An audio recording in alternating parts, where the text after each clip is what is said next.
Hey there folks, coming at you live with this week's market wrap video. Hope you're having a fantastic weekend. What an amazing week, right? So last week in the market wrap video, I talked about the fact that the onus was on the bulls and that we were really coming up into significant price resistance, and it was on the bulls to try and get us through. And they did that last week, and we had a pretty amazing run. And the question now becomes, and I suggested last week, and it's exactly what I did, is that this is the time that you start looking at that portfolio, the long-term portfolio, the swings, and you start saying, okay, do I have some nice profits here? And if I do, should I start banking them? And that's what I did. I started banking my profits and raising cash. And now that may seem counterintuitive because we had a nice strong rally in the markets. But the question is, how much further can we go? Now, we know that we have some potential catalysts on the horizon. We've got Mario Draghi coming up. We've got the OPEC meeting. We've got economic data coming out of China. We just had what was perceived to be a good payroll number on Friday. And, the market started out pretty darn strong off of that payroll report and then kind of faltered towards the end of the day. And the thing that I'm looking at is that we are still coming up into areas of potential price resistance, and how much more do we have in this potential run, or in this run that we've had, before we hit a wall and get a reversal? So is it worth staying in the market to catch another 10 points or whatever in the markets before we hit a wall and then roll over and drop hard? Because we know that we stair step up and then we take the elevator down. So even if Mario Draghi comes out with the bazooka next week, or China reports some monetary easing, the question is that stuff already priced in from this run, right? If we're going to go through these charts in a minute, but emerging markets have had an unbelievable pop, and a lot of them have candles that are now completely out of the upper Bollinger Band, which could suggest that we get a strong reversal. So let's go ahead and get started and take a look at, transportation has had an unbelievable run. It was the sector that actually let us down. But if you look at the transportation sector, the XTN, look at where we're coming up into, right? We're coming right up into this trend line. Like I just said, we're not completely parabolic. We haven't gotten out of the upper Bollinger Band, but we are coming up into this trend line of resistance. So how much more do we have in this run before we see some kind of a pull where we can reset and start to rebuild? We're extremely overbought, but that doesn't mean that we can't stay overbought. Let's take a look at retail. We reclaim this long-term trend line. Again, it's fairly controlled, right? We're within the Bollinger Band, but we do have the 200-day simple moving average right overhead. So how much more do we have in this run before we hit some significant resistance? And that 200-day coincides with some significant price resistance that has acted as resistance and acted as support. So how much more do we have? Let's take a look at the oil and gas. So we had an unbelievable move in oil, even off of some pretty weak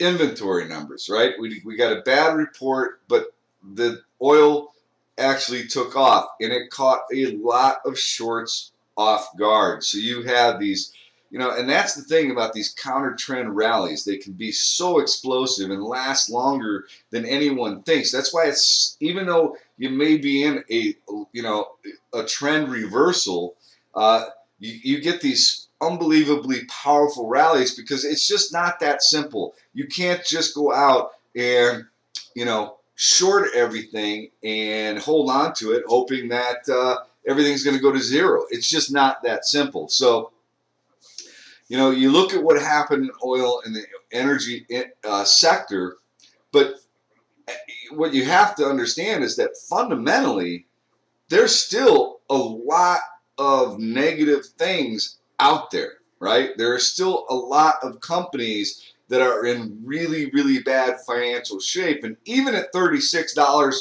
$35 a barrel, they're still losing money selling those barrels of oil, right? They need to get it up to in the 40s or maybe up to 50, where, you know, then you could see some real stability, and these companies are now able to make some money off of selling these barrels of oil. So there's still a lot of debt-laden companies out there that are in, you know, dire straits right now. So fundamentally, there has not been a big change. You are seeing some companies come out and able to raise capital, and these are the strongest companies out there, right? That have been able to raise some debt and uh, do some exchange offerings and all that to raise some capital, and that's good. But there's an awful lot of companies out there that aren't going to be able to do that. So, big, powerful run in energy. Whether or not that can continue, we will remain to be seen, right? I mean, the other one was miners and material sector, right? Steel. There was some tariff news on steel that really made that sector pop. Tremendous run. I mean, these were big companies making huge moves in single days. You know, how long can that last? Now, guaranteed, granted, these names have been beaten up, but the intensity of these moves in such a short period of time, eventually you're going to hit a wall. So you have to be extremely cautious. So we're coming up into some price resistance right at the 200-day simple moving average in XME. The question becomes, how much more room does this have to run before we see a bit of a pullback, right? XLY, consumer discretionary, actually broke over this trend line here, but we're coming up into a fairly significant, look how significant this area was right here for resistance and then support, right? Support, and we're right back up into resistance. We've got the 200-day moving average right there, simple moving average. So, and it looks like we've got what? Also,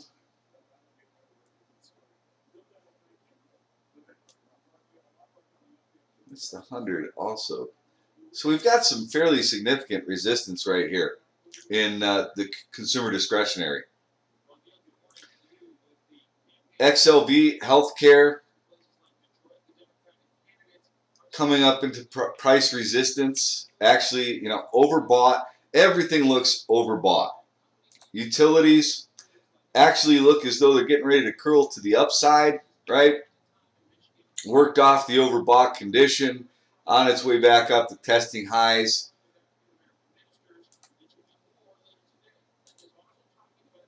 Industrials coming up into this trend line right here, right? Had a tremendous run. Where does it begin to stall? Financials coming up into an area of price resistance. Overbought.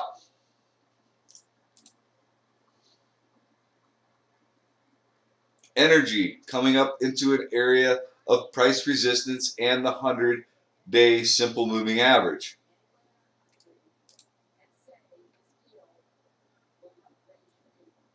Home builders or building materials, same thing, coming up into this trend line. Not parabolic, within the Bollinger Band, but it is coming up into this trend line resistance.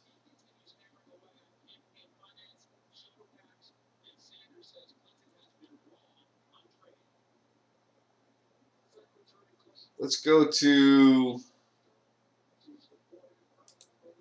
USO, coming up into some resistance, overbought.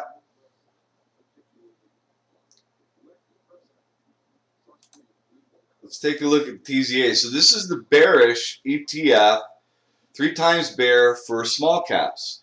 And we're coming up to this area of price support, 200-day simple moving average, and price support that has acted as resistance, also acted as support,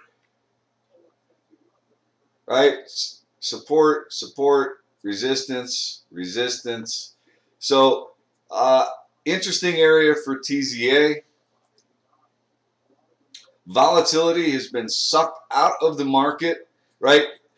Complacency is starting to come back in. People are feeling all good about everything.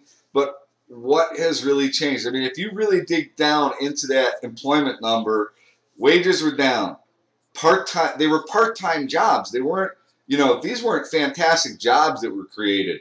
And I am still seeing in so many of the earnings reports that I read and listen to where they are cutting their CapEx spending, they are shrinking their workforce, and like I've said several times, those things take a while to work their way through into the system, into the economic numbers. And I really think that you have to be extremely careful with what you or how you perceive the numbers that come out of the government on our economy.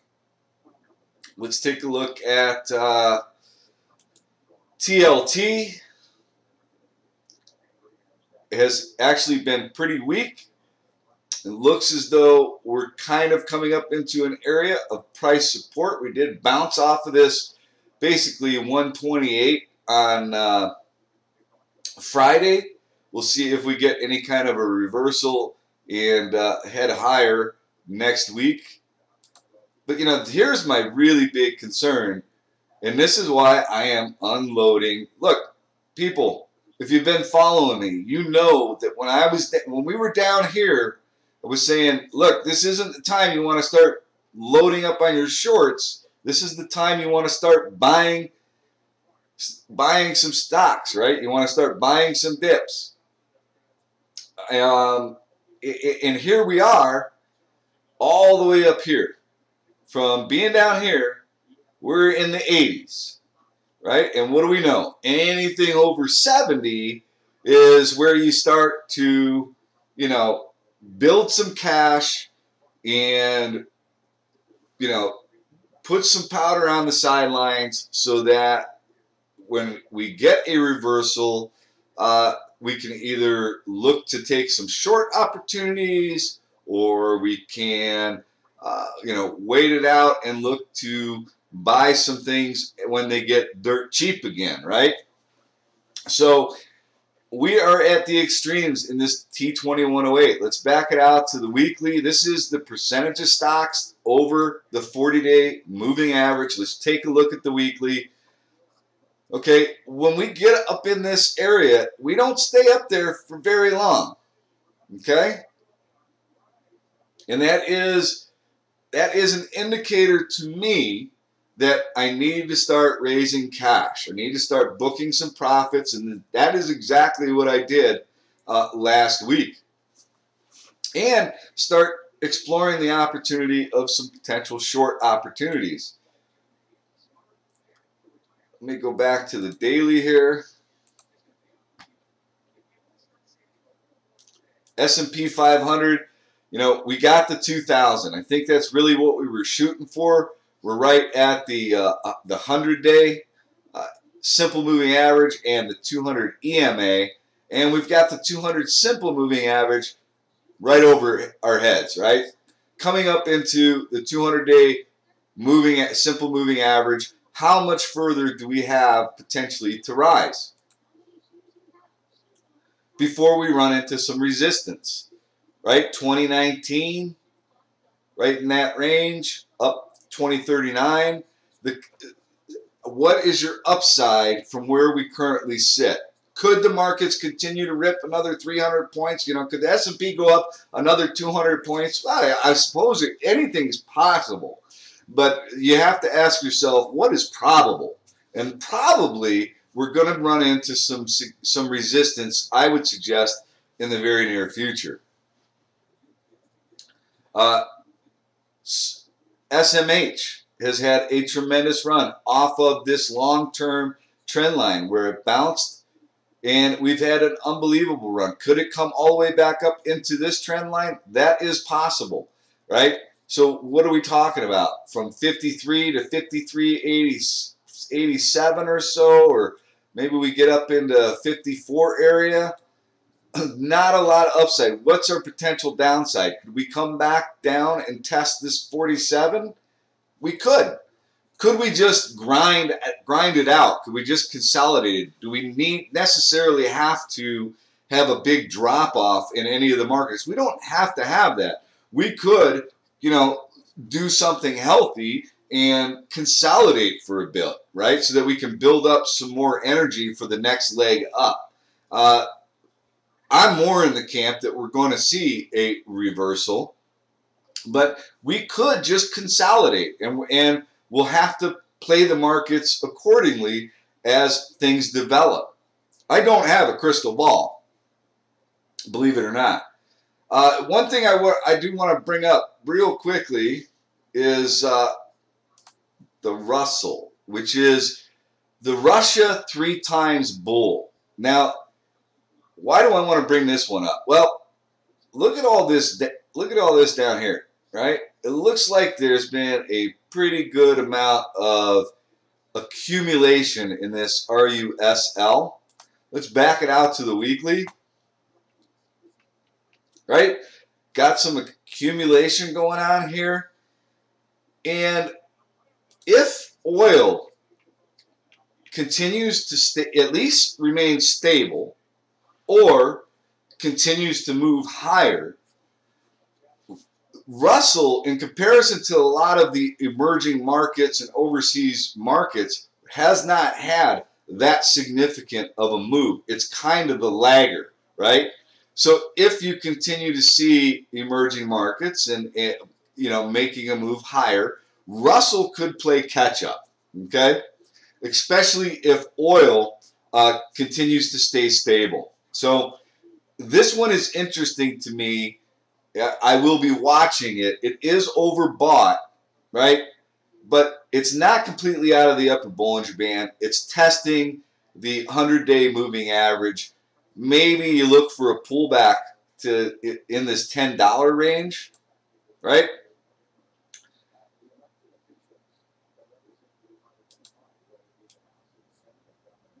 Like 10.50. Or even on a pull back to this 11.85. I'm going to be watching this potentially for a swing opportunity, depending on what happens with the emerging markets and with oil.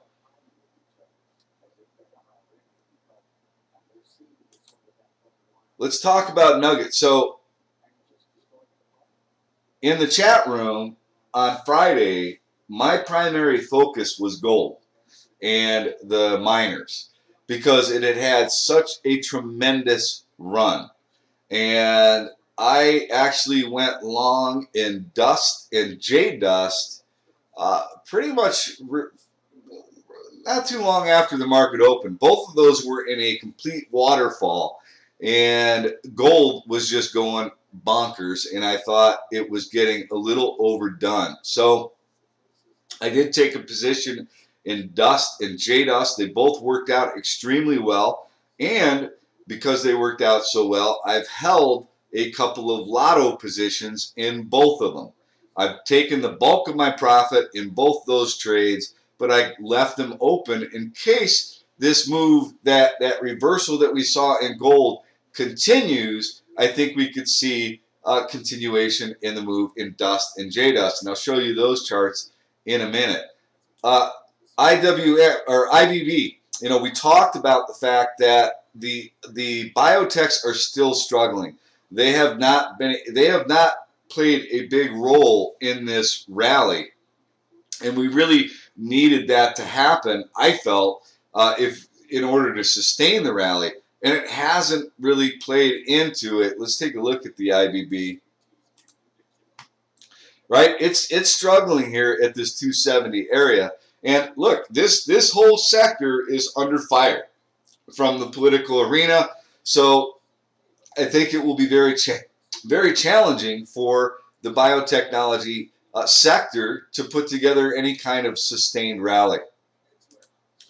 Let's look at the IWM. Again, you know, look, we are not parabolic overbought in, I mean, we are overbought, but we're not parabolic. We are not completely out of the upper Bollinger Band, but we are coming up into a 100-day moving average, simple moving average. We've also got the 200-day EMA, and then we've got the 200-day simple up above, right? So there's a lot of resistance up above. We've got some significant price resistance at 109. We've got this trend line that we're coming up into. So lots of resistance I see above. We've had a huge run.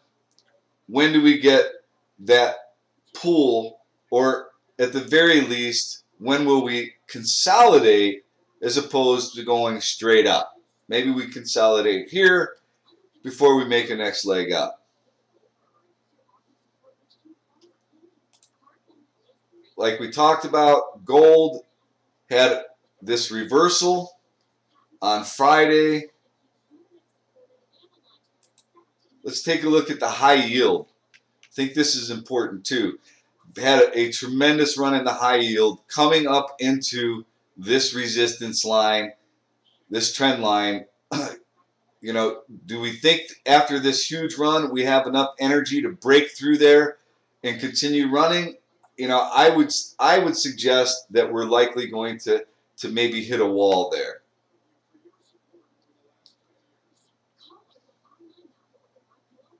Let me pull up JDust real quick and show you. Where is it?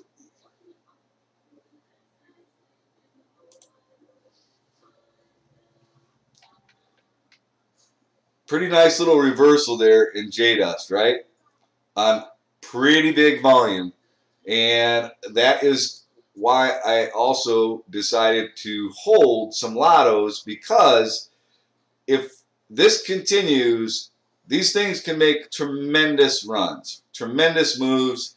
I've got enough cushion from where I entered these trades that if, you know, on Monday we got, even if they gap down, I'm going to be fine. I can get out of the trade, and I mean, if it goes down to $6, if it gaps down to $6, I'm going to be fine.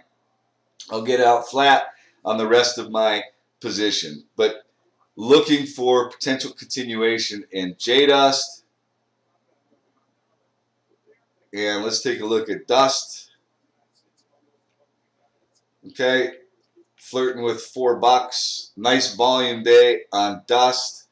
If that rollover continues, you're going to see a continuation in the move of Dust and JDust.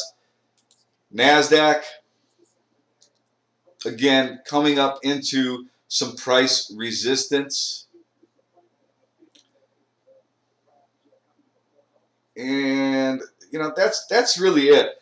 Well, no, you know, let's take a look at some of these. Let's take a look at these real quick. I want to show you the. So look at the EEM, right? Emerging markets, completely out of the upper Bollinger Band. Look at the EWZ, right? Brazil, completely out of the upper Bollinger Band. FXI is okay, but where is India index? Completely out of the upper Bollinger Band. So my thesis for this week coming up is that we may get a little continuation of the market move.